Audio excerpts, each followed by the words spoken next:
Hello guys, आप सभी साथियों का स्वागत है आपके अपने यूट्यूब चैनल टॉपर सिंह पर। तो शाम के 8 बज चुके हैं और हम लोग डेली की तरह आज भी जो है यहाँ पर बीपीएससी टीचर वैकेंसी का बेहतरीन प्रैक्टिस सेट लेकर आए हैं। और आप सभी लोगों को मैं बता दूं कि यहाँ पर जितने भी क्वेश्चंस हैं वो सारे के सारे क्वेश्चंस प्रीवियस ईयर में पूछे गए क्वेश्चन हैं। और आगे आप जो बीपीएससी टीचर वैकेंसी आप देने जा रहे हो उसमें भी आप लोगों के एग्जाम में ये क्वेश्चन यहाँ से पूछे जाएंगे। तो हम आपको यहाँ पर सारे क्वेश्चन दिखा रहे हैं, आप लोग उसका आंसर दीजिए और जो क्वेश्चन आपको नहीं आते हैं उनको आप ध्यान से लिख लीजिए क्योंकि वो क्वेश्चन दोबारा रिपीट हो सकता है। तो चलिए देर बिल्कुल भी नहीं करेंगे, स्टार्ट करते हैं आज की वीडियो को। सबसे पहला क्वेश्चन यहां पर आपके स्क्रीन पर आ चुका है कि लाल फूल को हरे रंग के प्रकाश में रखने पर क्या दिखाई देता है। लाल, हरा, सफेद या काला। यानी इनका कहना है कि अगर हम लाल फूल को हरे रंग के प्रकाश में रख दें तो उस फूल का रंग कैसा दिखाई देगा। बहुत बढ़िया, बहुत बढ़िया। तो ये बहुत सिंपल सा क्वेश्चन है, आप सभी को पता होना चाहिए। ये आपका काला हो जाएगा। वैसे भी आप लोगों को पता होना चाहिए कि लाल रंग में अगर आप हरा रंग मिक्स करते हो तो वो काला रंग बन जाता है। इसी तरीके से लाल फूल को जब आप हरे रंग के प्रकाश में रखोगे तो वो काले रंग का दिखाई देना शुरू हो जाएगा। चलिए आगे बढ़ते हैं। क्वेश्चन नंबर नेक्स्ट है आपका। हालांकि यहां पर मैं एक बात पहले क्लियर कर दूं, यहां पर क्वेश्चन की नंबरिंग में थोड़ी गलती है। जैसे ये क्वेश्चन नंबर 1 है और क्वेश्चन नंबर 1 के बाद में फिर क्वेश्चन नंबर 3 आ गया है, तो आप इस पर ध्यान न दीजिए, आप क्वेश्चन पर ध्यान दीजिए। पागल कुत्ते के काटने पर कौन सी बीमारी होती है। आप लोग जरूर बताएं कि पागल कुत्ते के काटने पर कौन सी बीमारी होती है, और साथ ही साथ आप ये बताएं कि ये बीमारी वायरस से होती है या बैक्टीरिया से होती है, ये भी आप जरूर बताएं। चलिए, तो रेबीज आप सभी लोगों ने बताया भी है और इजी भी क्वेश्चन है। और आपको हम बता दें जो रेबीज होता है ये विषाणु से होता है। ठीक है, विषाणु से होता है। अब एक चीज आप हमें कमेंट के माध्यम से जरूर बताएं कि रेबीज के टीके की खोज किसने की थी, जरूर बताएं हमको। चलिए आगे बढ़ते हैं। बिल्कुल, रेबीज के टीके की खोज किसने की थी ये जरूर बताएं। तो इसको हम बता दे रहे हैं आपको, लुई पास्चर। लुई पास्चर साहब ने जो है इसकी रेबीज के टीके की जो है खोज की थी। चलिए क्वेश्चन नंबर 4 पे आइए। कौन सा कोशिका अंग कोशिका केंद्र कहलाता है।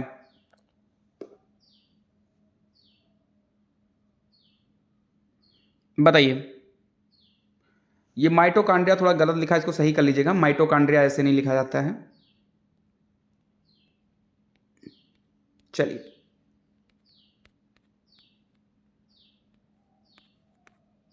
चलिए तो कौन सा कोशिका अंग कोशिका केंद्र कहलाता है, तो इसका सीधा आंसर आपका माइटोकांड्रिया हो जाएगा। आपको मैं बता दूं कि जो माइटोकांड्रिया है इसको जो है सेल का पावर हाउस भी कहा जाता है। साथ ही साथ यहां पर जो राइबोसोम लिखा है, राइबोसोम को क्या कहा जाता है, तो याद रखिएगा जो राइबोसोम होता है इसको हम लोग कोशिका की प्रोटीन फैक्ट्री कहते हैं। तो अगर आपके एग्जाम में आ जाए कि कोशिका की प्रोटीन फैक्ट्री किसको कहते हैं, तो आपका आंसर राइबोसोम हो जाएगा। कोशिका अंग का कोशिका केंद्र किसे कहते हैं, तो माइटोकांड्रिया हो जाएगा। कोशिका का पावर हाउस किसे कहते हैं, तो वो भी आपका माइटोकांड्रिया हो जाएगा, याद रखिएगा। चलिए बढ़ते हैं आगे की तरफ। क्वेश्चन नंबर 5, निम्नलिखित में से कौन सा मानसून फसल है। रबी फसल, खरीफ फसल, जायद फसल या फिर नकदी फसल। बहुत बढ़िया।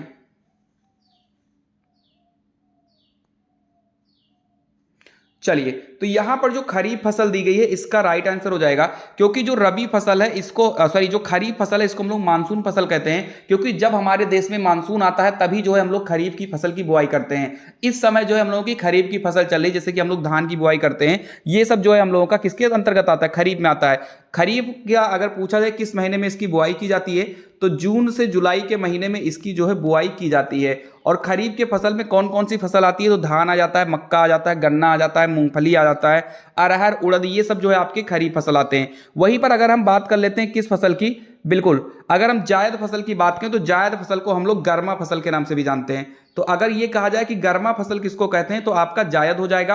और मानसून फसल किसको कहते हैं, तो खरीफ हो जाएगा। रबी फसल की अगर हम बात करें तो रबी की फसल जो है हम लोगों की बुआई अक्टूबर से नवंबर में की जाती है, ये भी याद रखिएगा। चलिए आगे बढ़ते हैं। क्वेश्चन नंबर 6, तिस्ता किस राज्य की मुख्य नदी है। बड़ा जबरदस्त क्वेश्चन है।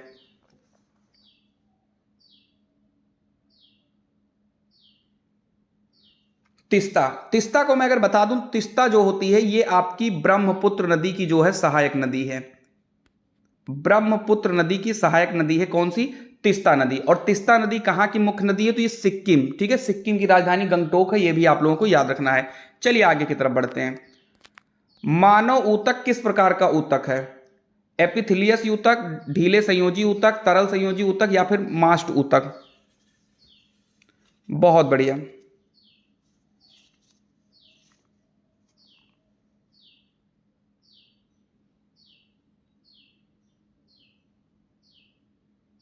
एक सेकंड, इसको थोड़ा सा करेक्ट करिएगा। यहां पर जो ऊतक लिखा है इसके जगह पर रक्त होना चाहिए था ना, कि मानव रक्त किस प्रकार का ऊतक है, इसको थोड़ा करेक्ट कर लीजिए। मानव रक्त किस प्रकार का ऊतक है, एपिथेलियस ऊतक या फिर ढीले संयोजी ऊतक, तरल संयोजी ऊतक या फिर मास्ट ऊतक। बहुत बढ़िया।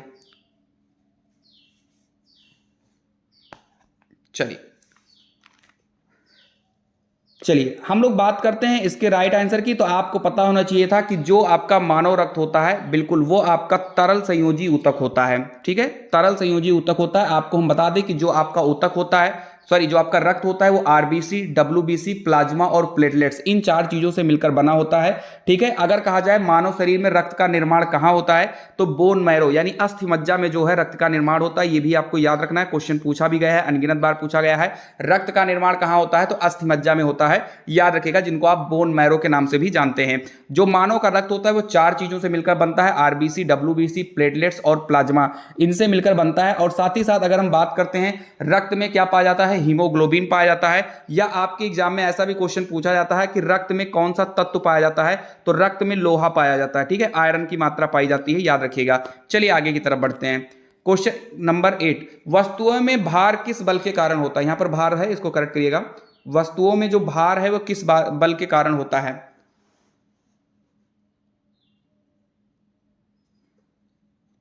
वस्तुओं में भार किस बल के कारण होता है, गुरुत्वाकर्षण बल, संसंजन बल, चुंबकीय बल या फिर वैद्युत बल।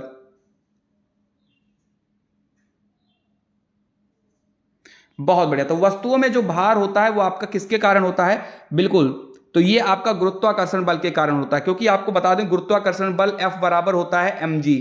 ठीक है, अब अगर गुरुत्वाकर्षण बल ज्यादा होगा तो बल आपका जो भार है यानी जो बल है वो भी ज्यादा हो जाएगा, भार भी ज्यादा हो जाएगा। और ये चीज आप यहां पर देख सकते हैं। तो गुरुत्वाकर्षण बल का जो है इसमें सबसे ज्यादा योगदान होता है। एक बात मैं आपको और बता दूं, अगर कोई आप वस्तु लेते हो और उसका भार पृथ्वी पर 60 किलोग्राम होता है तो चंद्रमा पर उसका जो भार होगा वो 10 किलोग्राम हो जाएगा। क्योंकि चंद्रमा पर जो गुरुत्वाकर्षण बल होता है वो पृथ्वी के गुरुत्वाकर्षण बल की अपेक्षा 1/6 होता है, याद रखिएगा, इंपॉर्टेंट है। क्वेश्चन नंबर 9 पे आते हैं। प्रिज्म क्या है, कांच की समतल सतह, कांच की उत्तल सतह, कांच की अवतल सतह या फिर कांच की अपवर्तक सतह।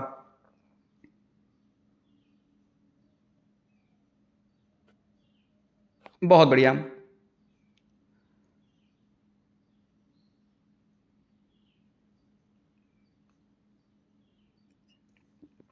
बिल्कुल, तो इसका जो राइट आंसर हो जाएगा वो कांच की समतल सतह हो जाएगी, याद रखिएगा। ऐसे आपका प्रिज्म होता है, इस पर हम लोग श्वेत प्रकाश डालते हैं तो ये 7 रंगों में ऐसे ऐसे जो है विभाजित हो जाता है। ठीक है, वेबग्योर आप लोगों ने पढ़ा होगा। चलिए आगे बढ़ते हैं। क्वेश्चन नंबर 10 पे आते हैं।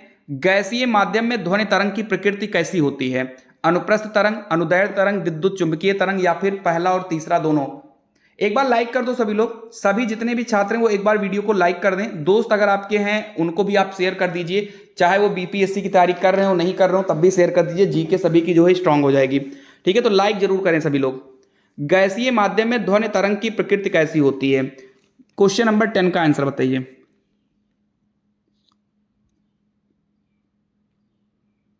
बहुत बढ़िया। तो अगर हम ध्वनि की बात करते हैं तो ध्वनि हमेशा अनुदैर्ध्य तरंग होती है, याद रखिएगा। अगर हम लोग वहीं पर प्रकाश की बात करें तो प्रकाश हमेशा अनुप्रस्थ तरंग होती है, याद रखिएगा। प्रकाश की चाल सबसे ज्यादा निर्वात में होती है और ध्वनि की चाल सबसे ज्यादा ठोस में होती है, ये भी आप लोगों को याद रखना है। अगर हम प्रकाश की चाल की बात करते हैं तो इसकी जो रफ्तार होती है 3 × 10⁸ मीटर पर सेकेंड होती है। वहीं पर ध्वनि की चाल अगर हम बात करें तो 332 मीटर पर सेकेंड होती है, ये आपको याद रखना है। चलिए आगे बढ़ते हैं। तो अनुप्रस्थ तरंग प्रकाश होती है और अनुदैर्ध्य तरंग ध्वनि होती है। चलिए नेक्स्ट पे आते हैं। सबसे अधिक सोना उत्पादन करने वाला देश कौन सा है, बताइए। घाना, जिम्बाब्वे, अर्जेंटीना या फिर चीन।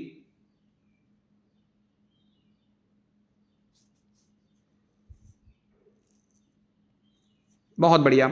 तो अगर हम लोग बात करें यहां पर सबसे ज्यादा सोना कहां होता है तो चाइना इसका बिल्कुल राइट आंसर हो जाएगा।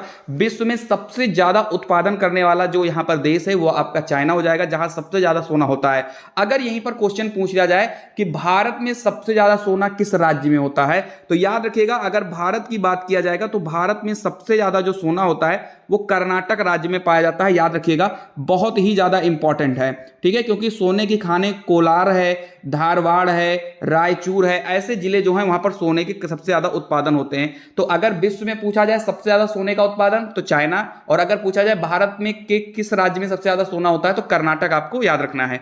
चलिए क्वेश्चन नंबर 12 पे आते हैं। हमारी मांसपेशियां किससे बनती हैं? कार्बोहाइड्रेट से, शर्करा से, वसा से, या फिर प्रोटीन से?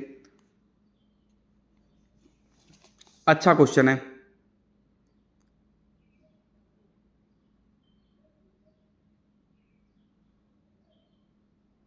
बहुत बढ़िया, तो ये काफी इजी भी है और प्रोटीन इसका राइट आंसर हो जाएगा। हमारी मांसपेशियां किससे बनी होती? तो प्रोटीन से बनी होती है। प्रोटीन हमको दूध, अंडे, मांस इन सभी में जो है भरपूर मात्रा में पाए जाते हैं। ठीक है, एक क्वेश्चन और भी बन जाता है आप लोगों का कि जो जो भी लोग यहाँ पर जिम करने जाते हैं उन लोगों को सबसे ज्यादा अपने डाइट में क्या लेने की सलाह दी जाती है? तो भी आपका आंसर जो है प्रोटीन हो जाएगा। चलिए क्वेश्चन नंबर 13 पे आते हैं। ऑस्ट्रेलिया किन दो महासागरों के बीच में स्थित है?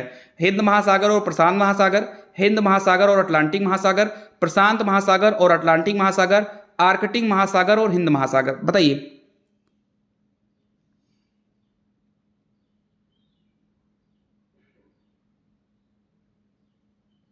बहुत बढ़िया,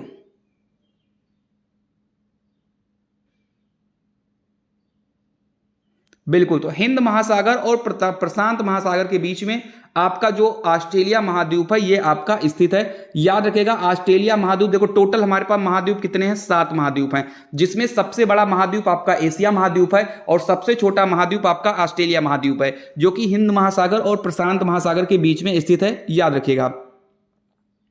चलिए आगे बढ़ते हैं, क्वेश्चन नंबर 14 पे आते हैं। पेट्रोलियम तथा कोयले को अनवीकरणीय ईंधन कहा जाता है, क्यों?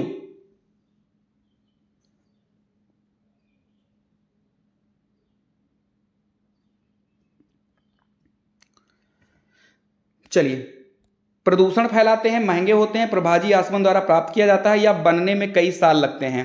बताइए। देखो एक ईंधन होता है नवीकरणीय ईंधन। नवीकरणीय ईंधन ये होते हैं जो आसानी से बनाए जा सकते हैं। जैसे अगर हम लोग बात करें यहां पर, ठीक है, यानी ऐसे बात करें कि एक स्रोत ऐसा होता है जो बहुत सालों बाद फिर बन के वापस आता है। तो इसीलिए जो है यहाँ पर जो है पेट्रोलियम को अनवीकरण कहते हैं, क्योंकि हम इनको तुरंत नहीं बना सकते हैं। आपको भी पता है कि जो पेट्रोल वगैरह बने हैं ये जब बहुत जीवाश्म एक जगह जब दब गए, बहुत सालों तक वहीं पर पड़े थे, तो वो पेट्रोल बन गए या पेट्रोलियम पदार्थ बन गए। तो ऐसे में जो है पेट्रोल तुरंत नहीं बनेगा कि पेट्रोल खत्म हो गया और हमने स्टोव जलाया, चलो भाई आज पेट्रोल बनाते हैं, तो पेट्रोल ऐसे नहीं बनेगा। पेट्रोल बनाने के लिए बहुत सालों का समय लगता है, इसीलिए पेट्रोलियम तथा कोयले को हम लोग अनवीकरणीय ईंधन कहते हैं। समझ में आ गई बात? चलिए आगे बढ़ते हैं, क्वेश्चन नंबर 14। इन भारतीय राज्यों को उनकी तट रेखा के लंबाई के बढ़ते क्रम में व्यवस्थित करें। बताइए।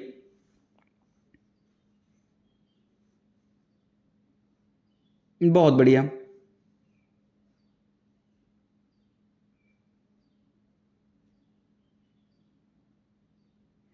चलिए अगर हम बात करते हैं तट रेखा की, देखो एक बात हम बता दें, समुद्री तट रेखा से लगे हुए टोटल कितने राज्य हैं अगर आपके एग्जाम में पूछा जाए तो भारत के 13 राज्य हैं जो समुद्री तट रेखा से लगे हुए हैं, जिसमें आपकी जो है 9 स्टेट हो जाएंगे और 4 आपके यूनियन टेरिटरी हो जाएंगे। ये चीज आपको याद रखना है। अगर इसमें कहा जाए कि इन 13 राज्यों में सबसे लंबी समुद्री तटीय रेखा किस राज्य की है, तो वो आपकी गुजरात हो जाएगी, जिसकी रेखा सबसे ज्यादा लंबी है। और पूछा जाए सबसे छोटी किसकी तटीय रेखा है, तो गोवा की सबसे छोटी तटीय रेखा है। ये भी आप लोगों को याद रखना है। तो यहां पर अगर हम राइट आंसर की बात करते हैं तो ऑप्शन नंबर सी जो है आपका बिल्कुल ही करेक्ट हो जाएगा।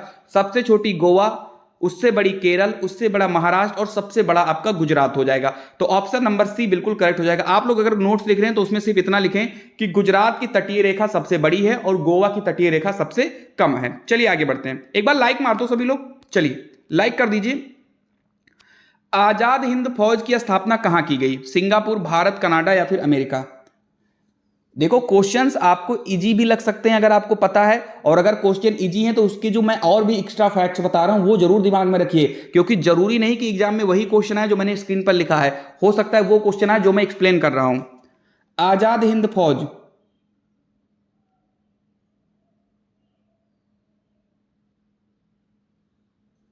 बताइए।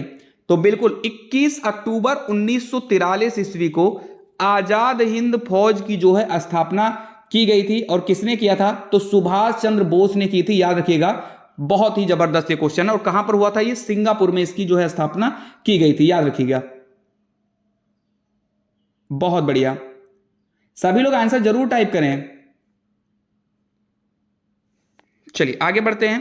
क्वेश्चन नंबर 16, कौन से फूल का रंग सफेद होता है? चमेली, ट्यूलिप, कुमुदनी या फिर सूरजमुखी?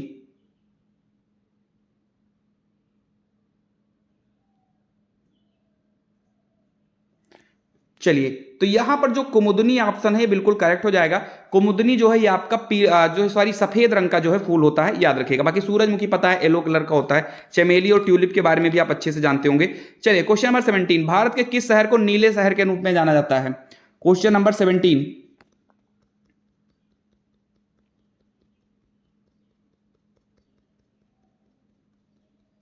देखो, इससे जुड़ा हुआ मैं और भी जबरदस्त फैक्ट बताऊंगा, तो इनको जरूर याद रखिएगा। अगर आपसे पूछा जाए कि नीला शहर किसे कहा जाता है, तो आपका आंसर जो है जोधपुर बिल्कुल करेक्ट हो जाएगा। जोधपुर कहां है? तो राजस्थान में ही, ये भी याद रखना है। राजस्थान में एक शहर है जिसका नाम है जोधपुर। जोधपुर को हम लोग जो है नीले शहर के नाम रूप में जानते हैं। और याद रखिएगा, अगर आपके एग्जाम में पूछ लिया जाए कि भारत का सूर्य शहर किसे कहा जाता है, तो भारत का सूर्य शहर भी जो है जोधपुर को कहा जाता है। तो अगर कहा जाए नीला शहर किसे कहते हैं, तो जोधपुर, और सूर्य शहर किसे कहते हैं, तो वो भी जोधपुर आपका राइट आंसर हो जाएगा, याद रखिएगा। क्वेश्चन नंबर 18 पे आते हैं। नॉकआउट शब्द का उपयोग किस खेल में होता है? तीरंदाजी, मुक्केबाजी, गोल्फ या फिर बिलियर्ड? अभी जो पेट का एग्जाम हुआ था उत्तर प्रदेश में, वहां पर यह क्वेश्चन पूछा गया था। नॉकआउट शब्द का उपयोग किस खेल में होता है? तीरंदाजी, मुक्केबाजी, गोल्फ या फिर बिलियर्ड्स?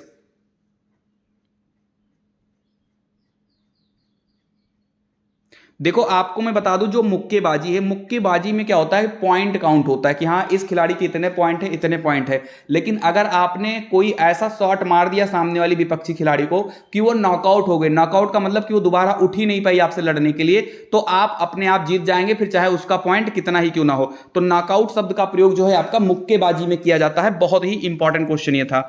चलिए क्वेश्चन नंबर नेक्स्ट पे आते हैं। दही के निर्माण में कौन सा जीवाणु मददगार होता है? वोब्रियो कॉलेर, लैक्टोबैसिलस एसोडिफिलस, स्ट्रेप्टोकोकस थर्मोफिलस या फिर बेसिलस रेडिस्कोल?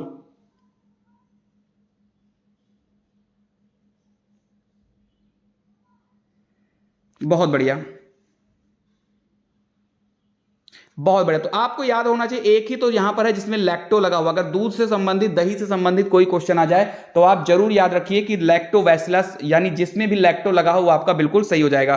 ठीक है, तो लैक्टोबैसिलस जो है इसका राइट आंसर हो जाएगा। और साथ ही साथ अगर पूछा जाए दूध की शुद्धता मापने के लिए हम किस यंत्र का प्रयोग करते हैं, तो लैक्टोमीटर से हम लोग दूध की शुद्धता नापते हैं। क्वेश्चन नंबर 19 पे आते हैं। बिजली के बल्ब का आविष्कार किसने किया? बहुत ही इजी क्वेश्चन है ये, बहुत ही ज्यादा इजी क्वेश्चन है। आप ईयर भी जरूर बताइए कि किस ईयर में बिजली के बल्ब का आविष्कार हुआ था। देखो, थॉमस अल्वा एडिसन, सभी को पता है कि बिजली के बल्ब का आविष्कार थॉमस अल्वा एडिसन ने किया था। और ईयर की बात करते हैं तो 1879 ईस्वी में थॉमस अल्वा एडिसन ने इसका आविष्कार किया था, याद रखिएगा। चलिए क्वेश्चन नंबर नेक्स्ट पे आते हैं। क्वेश्चन नंबर 20 पे आते हैं। ऊतक किसमें सहायक होता है? तीव्र विकास में, कोशिकाओं के बीच श्रम विभाजन में, प्रजनन की सुदृढ़ क्षमता में या फिर शरीर सामर्थ्य में? बहुत बढ़िया,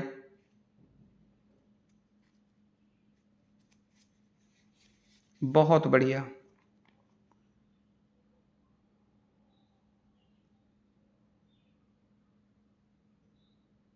ऊतक किसमें सहायक होते हैं? किसमें कर लीजिएगा, किसमें ऊतक किसमें सहायक होते हैं?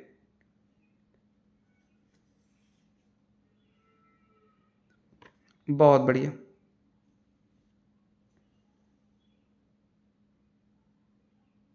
चलिए इसका राइट आंसर हो जाएगा कोशिकाओं के बीच श्रम विभाजन में, इसका राइट आंसर होता है। चलिए आगे बढ़ते हैं।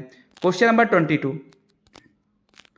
जल प्रदूषण के एक उदाहरण का चयन करें। बड़े जहाज से तेल का रिसाव, समुद्र किनारे पशुओं का विचरण, प्लास्टिक की बोतल से पानी पीना या फिर कार में गैसोलीन?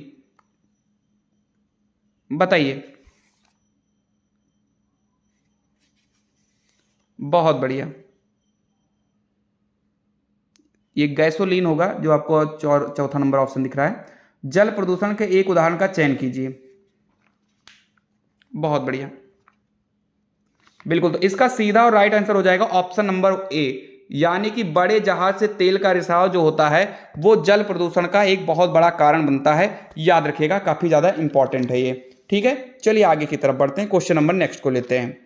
एक बार लाइक कर दो, और आप लोगों को जल्द ही बीपीएससी, यानी मान के चलिए कल की क्लास से आपको बीपीएससी स्पेशल देखने को मिल जाएगी, यानी बिहार से जुड़े हुए तथ्य आपको देखने को मिल जाएंगे जो कि आपके एग्जाम में काफी ज्यादा महत्वपूर्ण होने वाले हैं। तो चैनल को जरूर सब्सक्राइब कर लें अगर अभी तक आपने नहीं किया है तो। पीडीएफ के लिए आप लोग टेलीग्राम ग्रुप को ज्वाइन कर लीजिए, लिंक उसका डिस्क्रिप्शन बॉक्स में दे दिया गया है। ठीक है, भारत में सबसे ऊंचा नदी बांध कौन सा है? भारत में सबसे ऊंचा नदी बांध कौन सा है?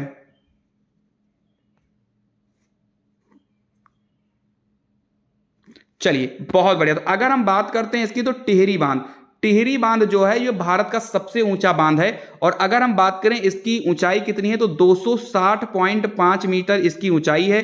पाया कहां जाता है, तो उत्तराखंड में पाया जाता है, ये भी आपको याद रखना है। उत्तराखंड में ये मिलता है। किस नदी पर ये बनाया गया है, तो भागीरथी नदी पर बनाया गया है। ये सारे पॉइंट्स आपको याद रखिएगा। ठीक है, भारत का सबसे ऊंचा बांध टिहरी बांध, 260.5 मीटर इसकी ऊंचाई है, उत्तराखंड में पाया जाता है और भागीरथी नदी पर यह बनाया गया है। इंपॉर्टेंट है। क्वेश्चन नंबर 24, प्रत्येक ग्राम पंचायत को छोटे छोटे क्षेत्रों में विभाजित किया जाता है, जिन्हें क्या कहा जाता है? ग्राम, टाउन, वार्ड या फिर सर्कल? तो ये चीज तो आपको सिंपल पता होगा। लोग कहते हैं ना कि जो है इस वार्ड में मुझे इतने वोट मिले, इस वार्ड में मुझे इतने वोट मिले। तो ग्राम पंचायत को छोटे छोटे क्षेत्रों में जो विभाजित किया था उसको हम लोग वार्ड कहते हैं। आपने देखा होगा ना चुनाव में, वार्ड नंबर 13 से लड़ रहे हैं, वार्ड नंबर 14 से लड़ रहे हैं, वार्ड नंबर 15 से लड़ रहे हैं, तो इनको हम लोग वार्ड बोलते हैं। क्वेश्चन नंबर आते हैं 25 पे। पौधे प्रकाश संश्लेषण के लिए वायुमंडल में किस गैस का उपयोग करते हैं? अच्छा क्वेश्चन है।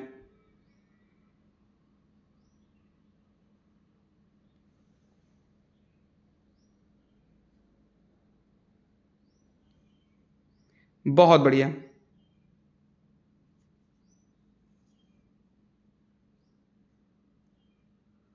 बहुत बढ़िया। तो आपको पता होना चाहिए कि जो पौधे होते हैं वो प्रकाश संश्लेषण के लिए वायुमंडल में किस गैस का उपयोग करते हैं। ये आपका काफी अच्छा प्रश्न है और आप सभी लोग इसका आंसर दे भी रहे हैं। बाकी लोग भी आंसर दीजिए जल्दी से।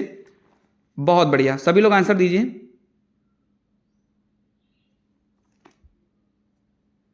यहां पर होना चाहिए था वायुमंडल से किस गैस का प्रयोग करते हैं। ठीक है, ये मैं हटा दीजिएगा। वायुमंडल से किस गैस का उपयोग करते हैं, तो अगर पूछा जाए वायुमंडल से किस गैस का उपयोग करते हैं, तो वायुमंडल से जो यहां पर पौधे हैं वो कौन सा गैस लेते हैं? कार्बन डाइऑक्साइड गैस लेते हैं और ऑक्सीजन को वो रिलीज करते हैं। तो इसका राइट आंसर जो है ऑप्शन नंबर सी जो है बिल्कुल ही करेक्ट हो जाएगा। तो जिन्होंने भी कार्बन डाइऑक्साइड बताया उनका बिल्कुल ही राइट आंसर है। 26 पे आते हैं। भारत में सबसे पहले डाक टिकट किस ब्रिटिश शासक के शासनकाल में शुरू हुआ था? अच्छा क्वेश्चन है, बहुत बढ़िया। भारत में सबसे पहले डाक टिकट किस ब्रिटिश शासक के शासनकाल में शुरू हुआ था? भारत में सबसे पहले डाक टिकट किस ब्रिटिश शासक के शासनकाल में शुरू हुआ था? Lord Ripon, Lord Lytton, Lord Dalhousie या फिर लॉर्ड कैनिंग? ये लॉर्ड डलहौजी है, याद रखिएगा। Lord Dalhousie, Lord Canning. Question number 26,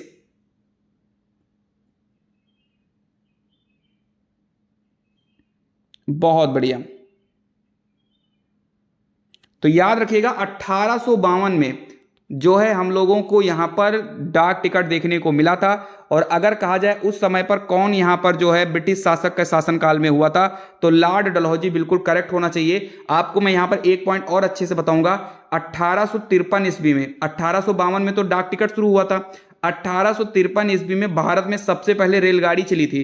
और रेलगाड़ी कितने किलोमीटर चली थी? 33 किलोमीटर चली थी। ठीक है, कहां से कहां तक? मुंबई से थाने के बीच। और तब भी जो शासन था वो किसका था? लॉर्ड डलहौजी का ही शासन था, ये भी याद रखिएगा। तो डाक टिकट किसके समय चला था? लॉर्ड डलहौजी। पहली बार रेलगाड़ी किसके समय पर चली थी? लॉर्ड डलहौजी, याद रखिएगा। क्वेश्चन नंबर नेक्स्ट पे आते हैं। बहुत बढ़िया, आगे आते हैं। अगला क्वेश्चन,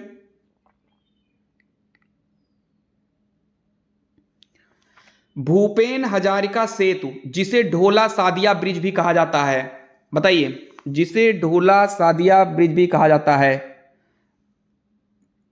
ठीक है, असम को किससे जोड़ता है? ऐसे कर लो, इसको थोड़ा अच्छे समझ में आ जाएगा। असम को किससे जोड़ता है? असम को किससे जोड़ता है? जो भूपेन हजारिका सेतु है ये असम को किससे जोड़ता है? और याद रखिएगा एग्जाम में पूछा जा सकता है कि भूपेन हजारिका सेतु को और भी किस नाम से जाना जाता है, तो ढोला सादिया ब्रिज कहा जाता है। ये असम को किससे जोड़ता है? सिक्किम, मेघालय, पश्चिम बंगाल या फिर अरुणाचल प्रदेश? बताइए।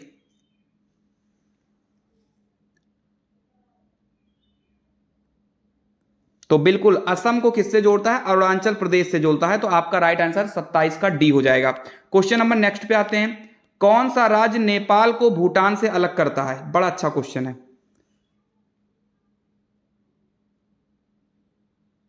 कौन सा राज्य जो है वो नेपाल को भूटान से अलग करता है?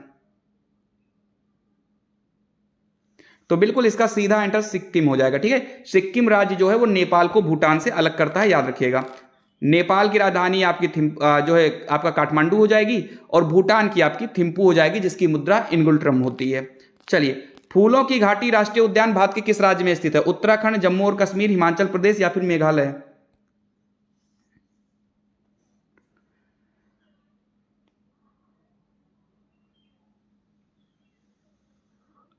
बताइए। तो बिल्कुल फूलों की घाटी या फिर वैली ऑफ फ्लावर्स आपका कहां पर स्थित है? उत्तराखंड में स्थित है। नंदा देवी भी आपका उत्तराखंड में स्थित है, याद रखिएगा, इंपॉर्टेंट है। चलिए, वहीं पर जम्मू कश्मीर में बात करें तो सलीम अली आपका बहुत इंपॉर्टेंट बन जाता है, हेमिस नेशनल पार्क बन जाता है। चलिए, क्वेश्चन नंबर 30। पृथ्वी की अपनी धुरी पर गति को क्या कहा जाता है? परिभ्रमण, घूर्णन, संक्रमण या फिर रोशनी? ये घूर्णन सही करिएगा। कुछ कुछ जो है टाइपिंग में मिस्टेक है, तो कोई बात नहीं, मैं समझा दे रहा हूं आपको। पृथ्वी की अपनी धुरी पर गति को क्या कहा जाता है?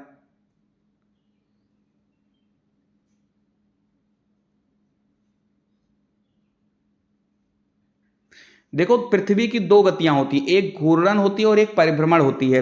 इसको आप लोग याद रखिएगा, परिभ्रमण नहीं परिक्रमण होती है। जो परिक्रमण होती है वो क्या होती है? जब पृथ्वी सूर्य के चारों ओर चक्कर लगाती है तो उसको बोलते हैं परिक्रमा करना, यानी परिक्रमण बोलते हैं। और जब पृथ्वी अपने धुरी पर ही घूर्णन करती है तो उसको हम लोग घूर्णन गति बोलते हैं, यानी घूर्णन गति बोलते हैं। तो ये आपका राइट आंसर हो जाएगा, ऑप्शन नंबर बी। चलिए, निम्नलिखित में से कौन सा एंजाइम हमारी लार में मौजूद होती है? पेप्सिन, टाइलिन, लाइपेज या फिर गैसिट्रिन?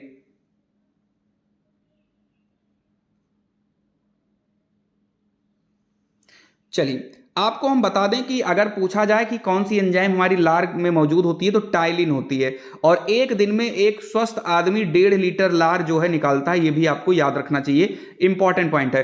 टाइलिन को ही हम लोग एक और नाम से जानते हैं। अगर आपके एग्जाम में टाइलिन ना हो ऑप्शन में तो याद रखिएगा एमाइलेज होता है। अगर पूछा जाए कि लार में कौन सा एंजाइम पाया जाता है तो एमाइलेज, और एमाइलेज को ही हम लोग टाइलिन के नाम से जानते हैं। एक स्वस्थ मनुष्य एक दिन में जो है 1.5 लीटर के करीब जो है यहाँ पर लार निकालता है। तो फिलहाल ये थे आज के कुछ इंपॉर्टेंट क्वेश्चंस। उम्मीद करता हूं कि आप लोगों को क्वेश्चन समझ में आए होंगे। 30 क्वेश्चंस थे, नंबर भले ही 31 है बट क्वेश्चन 30 थे। अगर आपको वीडियो अच्छी लगे तो लाइक कर दें, चैनल पर नए तो सब्सक्राइब कर लें। जय हिंद, जय भारत।